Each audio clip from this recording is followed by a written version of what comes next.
ویسر لی امری واحلل عقدۃ من لسانی یفقہوا قولی۔ السلام علیکم ورحمۃ اللہ وبرکاتہ۔ ناظرین، پروگرام دعا کیجیے کے ساتھ آپ کی خدمت میں حاضر ہیں۔ آج ہم انشاءاللہ بیماری سے شفا کی دعائیں آپ کے ساتھ شیئر کریں گے۔ صحت اور بیماری انسانی زندگی کے ساتھ ساتھ ہیں۔ انسان کی زندگی کے کوئی بھی 2 دن ایک جیسے نہیں ہوتے۔ آج اگر انسان خوش ہے تو کل اداس ہوگا، اگر آج وہ اپنے جسم میں قوت محسوس کر رہا ہے تو کل بیمار ہو سکتا ہے۔ انسان کے اوپر دن میں بھی کئی بار مختلف طرح کی کیفیات گزرتی ہیں۔ کبھی انسان روحانی طور پر، جذباتی طور پر بیمار ہوتا ہے اور کبھی انسان جسمانی طور پر بیمار ہو جاتا ہے۔ بیماری کی کیفیت صحت کی کیفیت سے مختلف ہوتی ہے اور ہر انسان اس کو محسوس کر سکتا ہے۔ ایسی صورت میں انسان کو دوا کے ساتھ ساتھ اللہ سبحانہ و تعالیٰ کی طرف رجوع کرنا چاہیے اور اپنے لیے خوب خوب دعائیں کرنی چاہیے۔ بعض اوقات بیمار خود اپنے لیے دعا نہیں کر سکتا تو بیمار کی عیادت کرنے والے اور بیمار کو دیکھنے والے، اس کے دوست، رشتہ دار، عزیز، اقربا اور ایون ہسپتال کا عملہ مریض کے لیے ایسی دعائیں پڑھ سکتا ہے جو اس کے لیے شفا یابی کا ذریعہ ہو سکتی ہیں۔ تو بات یہ ہے کہ انسان ہر حال میں اپنے رب کا محتاج ہے اور اسے اپنی ہر ضرورت کے لیے اپنے رب کی طرف رجوع کرنا چاہیے، اور خصوصاً قبولیت کے مواقع پر۔ رات کا پچھلا پہر اس کے لیے بہت مناسب ہے، جب اللہ سبحانہ وتعالیٰ بندوں کو پکارتے ہیں کہ ہے کوئی جو مجھ سے دعا کرے تو میں اس کی دعا قبول کر لوں، ہے کوئی جو مجھ سے سوال کرے تو میں اس کو جواب دوں، ہے کوئی جو مجھ سے استغفار کرے تو میں اس کو بخش دوں۔ تو جب انسان بیمار ہو، اور خصوصاً اگر ایسی بیماری کا شکار ہو کہ جس میں بظاہر شفا کی کوئی امید نہ ہو، تو اسے اور بھی زیادہ خشوع و خضوع کے ساتھ اور ایسے اوقات میں اللہ تعالیٰ کی طرف رجوع کرنا چاہیے کہ جلد از جلد صحت یابی ہو سکے۔ اور اس سلسلے میں کبھی بھی انسان کو اللہ تعالیٰ سے مایوس نہیں ہونا چاہیے۔ پھر یہ بات یاد رہے کہ جب انسان دعا کرے تو اس سے پہلے اللہ سبحانہ وتعالیٰ کی تعریف کے کلمات کہنا نہ بھولے۔ تو آئیے آج ہم آپ کو دعا کرنے سے پہلے کچھ نئے کلمات بتائیں گے جو اللہ سبحانہ وتعالیٰ کی حمد و ثنا پر مبنی ہیں۔ ربنا لک الحمد ملء السماوات والارض وملء ما شئت من شيء بعد اهل الثناء والمجد احق ما قال العبد وكلنا لك عبد اللهم لا مانع لما اعطيت ولا معطي لما منعت ولا ينفع ذا الجد منك الجد۔ اے ہمارے رب، تمام تعریفیں تیرے ہی لیے ہیں جن سے آسمان اور زمین بھر جائیں، اور اس کے بعد جو تو چاہے وہ بھی اس سے بھر جائے۔ تو ہی تعریف اور بزرگی کے لائق ہے۔ بندے جو کہتے ہیں تو ان کا سب سے زیادہ حقدار تو ہے، اور ہم سب تیرے بندے ہیں۔ اے اللہ، جسے تو عطا کرنا چاہے اس سے کوئی روک نہیں سکتا، اور جسے تو نہ دینا چاہے اسے کوئی دے نہیں سکتا، اور کسی مرتبے والے کی بزرگی تیرے سامنے کوئی فائدہ نہیں دے سکتی۔ یعنی اللہ سبحانہ وتعالیٰ کے علاوہ کوئی بھی اور ایسا نہیں ہو سکتا جو انسان کی مشکل کو آسان کر سکے۔ تو آئیے اس کے ساتھ ہم دیکھتے ہیں کہ بیماری کے اسباب کیا ہوتے ہیں، بیماریاں کیوں آتی ہیں۔ سب سے پہلی بات تو یہ کہ بیماری اللہ کے اذن سے آتی ہے۔ جب تک اللہ سبحانہ وتعالیٰ کا اذن نہ ہو، انسان پر کوئی کسی قسم کی مشکل آ نہیں سکتی۔ قرآن مجید میں آتا ہے ما اصاب من مصیبت الا باذن اللہ، جو بھی مصیبت آتی ہے وہ اللہ کے اذن سے آتی ہے اور وہ تقدیر کا حصہ ہوتی ہے، اور اس میں اللہ سبحانہ وتعالیٰ کی حکمت اور مشیت کار فرما ہوتی ہے۔ اور وہ کیا ہو سکتی ہے؟ مثلاً اللہ تعالیٰ کسی بندے کے ساتھ بھلائی کا ارادہ کرتے ہیں، اس کے گناہ معاف کرنا چاہتے ہیں، اس کو کسی خاص چیز کی سمجھ دینا چاہتے ہیں، تو اسے تکلیف میں مبتلا کر دیتے ہیں۔ کیونکہ بعض اوقات انسان زندگی میں اتنا مصروف ہوتا ہے اپنے روزانہ کے روٹین کے کاموں میں کہ وہ ٹھہر کر، رک کر، خاموشی کے ساتھ وقفہ لیے بغیر کوئی ایسی بات سوچتا نہیں کہ جو اسے سوچنی چاہیے، جو اللہ تعالیٰ چاہتے ہیں کہ وہ سوچے۔ تو جب انسان بیمار ہو جاتا ہے تو ایک اور کنڈیشن میں آ جاتا ہے، وہ آرام کی کیفیت میں آ جاتا ہے۔ ایسی صورت میں انسان کو وہ باتیں بھی سوچنے کا موقع مل جاتا ہے جو عام طور پر وہ نہیں سوچتا۔ پھر اسی طرح ہمیں ہمارا دین یہ بھی بتاتا ہے کہ بعض اوقات انسان پر بیماری یا کوئی بھی تکلیف اس کے اپنے ہاتھوں کی کمائی سے آتی ہے، یعنی اس کا اپنا کوئی گناہ یا قصور ہوتا ہے جس کی بنا پر اسے وہ تکلیف پہنچتی ہے۔ قرآن مجید میں آتا ہے وَمَا أَصَابَكُم مِّن مُّصِيبَةٍ فَبِمَا كَسَبَتْ أَيْدِيكُمْ وَيَعْفُو عَن كَثِيرٍ، اور تمہیں جو بھی مصیبت پہنچی تو وہ اس وجہ سے ہے جو تمہارے ہاتھوں نے کمایا، اور وہ بہت سی چیزوں سے درگزر کر جاتا ہے۔ اسی طرح بعض اوقات انسان کی بیماریاں اس کے کسی گناہ کا نتیجہ ہوتی ہیں۔ عمر رضی اللہ عنہ نے جب عباس رضی اللہ عنہ سے بارش کی دعا کرنے کے لیے کہا تو انہوں نے کہا اے اللہ، بے شک مصیبتیں گناہوں کی وجہ سے ہی نازل ہوتی ہیں اور انہیں صرف توبہ ہٹا سکتی ہے۔ پھر اسی طرح ایک اور روایت میں آتا ہے رسول اللہ صلی اللہ علیہ وسلم نے فرمایا جب بھی کسی رگ یا آنکھ کو نقصان پہنچتا ہے تو وہ کسی نہ کسی گناہ کی وجہ سے ہوتا ہے، لیکن جو تکالیف اللہ تعالیٰ ویسے ہی ٹالتا رہتا ہے وہ کہیں زیادہ ہو جاتی ہیں۔ پھر اسی طرح بعض بیماریاں انسانوں کے اعلانیہ گناہوں کی وجہ سے بھی ہوتی ہیں، جیسا کہ ایک حدیث میں آتا ہے جب کسی قوم میں بدکاری عام ہو جاتی ہے اور وہ اعلانیہ اس کا ارتکاب کرتے ہیں تو ان میں طاعون اور ایسی مختلف بیماریاں پھیل جاتی ہیں جو کہ ان سے پہلے گزرے ہوئے لوگوں میں نہ تھی۔ ابو امامہ باہلی سے روایت ہے کہ نبی صلی اللہ علیہ وسلم نے فرمایا جس بندے کو بھی بیماری سے پچھاڑ دیا گیا ہو تو اللہ تعالیٰ اسے جب بیماری سے اٹھاتا ہے تو وہ پاک ہوتا ہے۔ تو یہ ایک حقیقت ہے کہ انسان کے گناہ اس کے لیے مشکلات کا سبب بنتے ہیں۔ امام ابن القیم الجوزیہ لکھتے ہیں، ان کی ایک مشہور کتاب ہے الداء والدواء، بیماریاں اور علاج، اس میں وہ کہتے ہیں کہ کوئی بھی گناہ ایسا نہیں کہ جس کے اثرات نہ ہوں۔ انسان سے چھوٹی یا بڑی جو بھی کوئی غلطی صادر ہوتی ہے اس کے نتیجے میں کچھ نہ کچھ اثرات اس کی زندگی پر ضرور پڑتے ہیں۔ ہاں اگر اللہ تعالیٰ معاف کر دے تو وہ اور بات ہے، ورنہ ہر گناہ کی ایک تاثیر ہوتی ہے، اور ان تاثیرات میں سے ایک چیز یہ ہے کہ انسان مختلف قسم کی بیماریوں میں مبتلا ہو جاتا ہے۔ اسی لیے ہم دیکھتے ہیں کہ جب انسان بیماری میں مبتلا ہوتا ہے تو اللہ تعالیٰ اس بیماری کو اس کے گناہوں کا کفارہ بنا دیتے ہیں۔ جیسے حدیث میں آتا ہے کہ جس مسلمان کو کانٹا چبھے یا اس سے زیادہ کوئی تکلیف پہنچتی ہے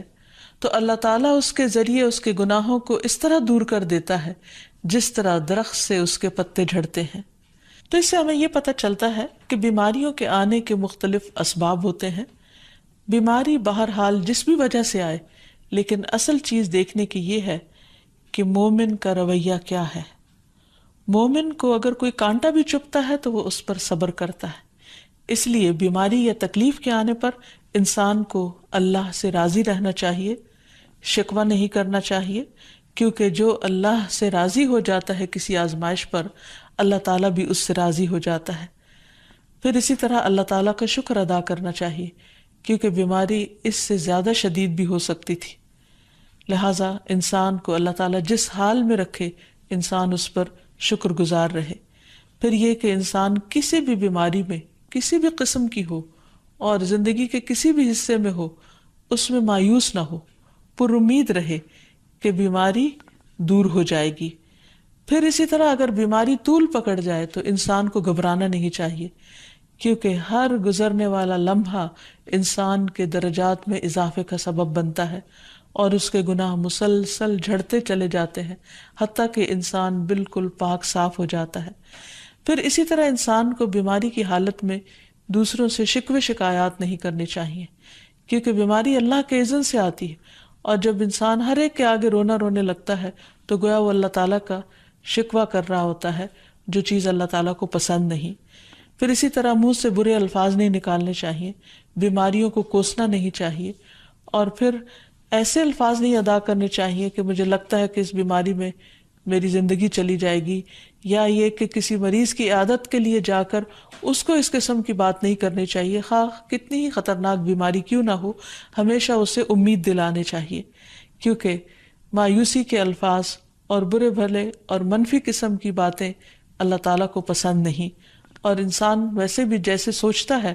پھر اس کے ایکشن اس کے مطابق ہونے لگتے ہیں۔ اب یہ ہے کہ انسان بیماری میں دوا ضرور کرے، کیونکہ حدیث میں آتا ہے کہ اللہ تعالیٰ نے کوئی بیماری ایسی نہیں اتاری جس کے لیے دوا نہ اتاری ہو۔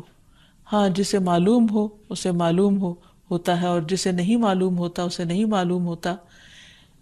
بعض اوقات اللہ تعالیٰ ڈاکٹر کے دل میں ڈال دیتا ہے اور اس کا علاج اس کو سمجھ میں آ جاتا ہے، اور بعض اوقات وہ بیماری لا علاج ہوتی ہے، حالانکہ اس کا علاج موجود ہوتا ہے مگر کسی کو بھی علاج سمجھ میں نہیں آتا۔ بہرحال نوعیت کچھ بھی ہو تو علاج ضرور کراتے رہنا چاہیے، اور کبھی مایوس نہیں ہونا چاہیے کہ اس بیماری کا علاج ہو نہیں سکتا۔ نہیں، ایک کے بعد ایک کوشش انسان کرتا رہے، اور جب اللہ کا اذن ہوگا بیماری دور ہو جائے گی۔ اور اس کے ساتھ ساتھ انسان یہ بھی یقین رکھے کہ شفا اللہ کے ہاتھ میں ہے، کسی ڈاکٹر کے ہاتھ میں نہیں، کسی انسان کے ہاتھ میں نہیں، کیونکہ جب تک اللہ کا اذن نہ ہو شفا نہیں ہو سکتی، خواہ کوئی کتنا بھی بڑا ڈاکٹر کیوں نہ ہو۔ اسی لیے نبی صلی اللہ علیہ وسلم کی دعاؤں کے آخر میں آتا ہے کہ لا شفا الا شفاؤک، کوئی شفا نہیں مگر تیری ہی شفا، یعنی جو اللہ سبحانہ وتعالیٰ اپنے بندے کو شفا عطا کرے۔ پھر اسی طرح یہ ہے کہ حضرت ابراہیم علیہ السلام نے اللہ سبحانہ وتعالیٰ کے بارے میں فرمایا تھا کہ وَإِذَا مَرِضْتُ فَهُوَ يَشْفِينِ، کہ جب میں بیمار ہوتا ہوں تو وہی مجھے شفا دیتا ہے، یعنی اللہ تعالیٰ ہی اس بیماری کو دور کرتا ہے۔ اسی طرح ایک اور روایت سے بھی پتہ چلتا ہے کہ شفا دراصل اللہ سبحانہ وتعالیٰ کے ہاتھ میں ہے۔ حضرت عائشہ سے مروی ہے کہ رسول اللہ صلی اللہ علیہ وسلم دم کیا کرتے تھے اور یہ دعا پڑھتے تھے، امسح البأس رب الناس بیدک الشفاء لا یکشف الکرب الا انت، اے لوگوں کے رب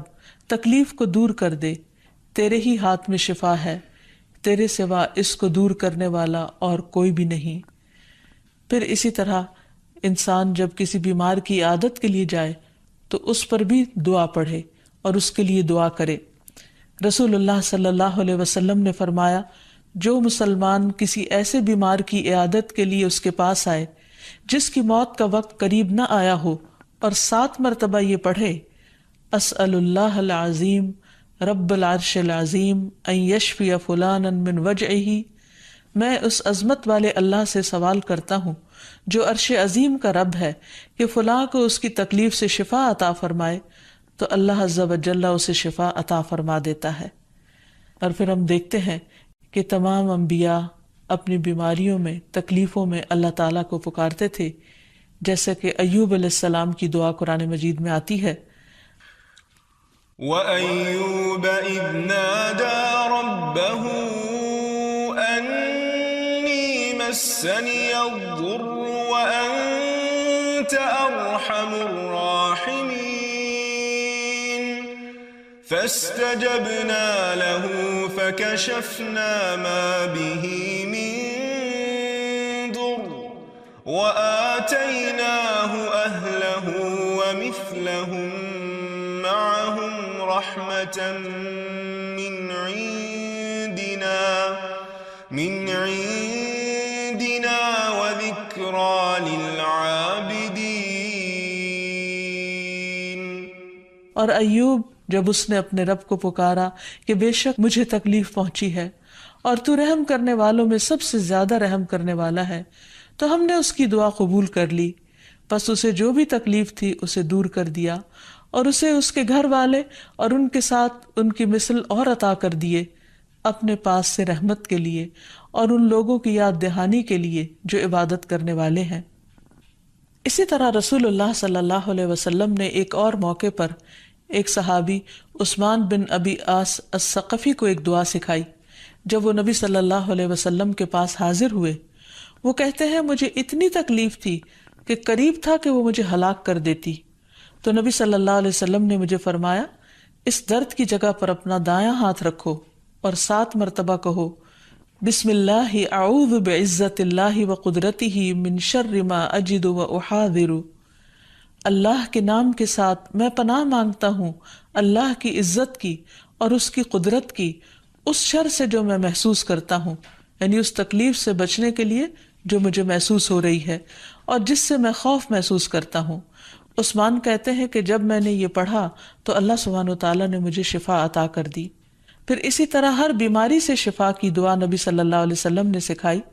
عبداللہ بن عباس سے مروی ہے کہ نبی اکرم صلی اللہ علیہ وسلم نے فرمایا، جب کوئی شخص کسی ایسے مریض کی عیادت کرے جس کی موت کا وقت ابھی قریب نہ آیا ہو اور اس کے پاس 7 مرتبہ یہ دعا پڑھے، اسأل اللہ العظیم رب العرش العظیم ان یشفیک، میں عظمت والے اللہ جو عرش عظیم کا رب ہے اس سے دعا کرتا ہوں کہ وہ تمہیں شفا عطا کرے، تو اللہ تعالیٰ اسے اس مرض سے شفا عطا کر دے گا۔ پھر اسی طرح نبی صلی اللہ علیہ وسلم اگر کسی کو کوئی پھوڑا بنسی ہوتی تو اپنے لعاب دہن کے ساتھ زمین کی مٹی تھوڑی سی لے کر اس درد تکلیف والی جگہ پر لگاتے تو اس سے بھی شفا ہوتی۔ حضرت عائشہ کہتی ہیں کہ جب کسی انسان کے عضو میں کوئی تکلیف ہوتی، پھوڑا یا زخم ہوتا، تو نبی صلی اللہ علیہ وسلم اپنی انگلی اس طرح رکھتے، اور سفیان جو راوی ہیں انہوں نے اپنی شہادت کی انگلی زمین پر رکھی، پھر اسے اٹھا کر فرمایا، بسم اللہ تربت اردنا بریقت بعدنا لیشفى به سقیمنا باذن ربنا، اللہ کے نام کے ساتھ ہماری زمین کی مٹی ہمارے رب کے حکم سے ہم میں سے بعض کے تھوک کے ساتھ ہمارے بیمار کو شفا دی جائے۔ یعنی لعاب دہن کا اپنا ایک اثر ہوتا ہے، اور لعاب دہن جو ہے ایک طرح سے دوا کا کام کرتا ہے، اور اللہ کا نام لے کر جب لعاب دہن لگایا جائے تو شفا ہوتی ہے۔ جیسے کہ ایک اور موقع پر نبی صلی اللہ علیہ وسلم نے ایک جلے ہوئے مریض کے اوپر یہی دعا پڑھ کر لعاب دہن لگایا تو اللہ تعالیٰ نے اس مریض کو شفا یاب کر دیا، اور وہ دعا تھی، اذہب البأس رب الناس واشف انت الشافی لا شفاء الا شفاؤک شفاء لا یغادر سقما۔ پھر اسی طرح ایک موقع پر ایک قبیلے کے سردار کو جب بچھو نے کاٹ لیا اور اس کے جسم میں زہر پھیل گیا تو ایک صحابی نے سورۃ الفاتحہ پڑھ کر اس پر دم کیا تو اس سے اس کو شفا ہو گئی،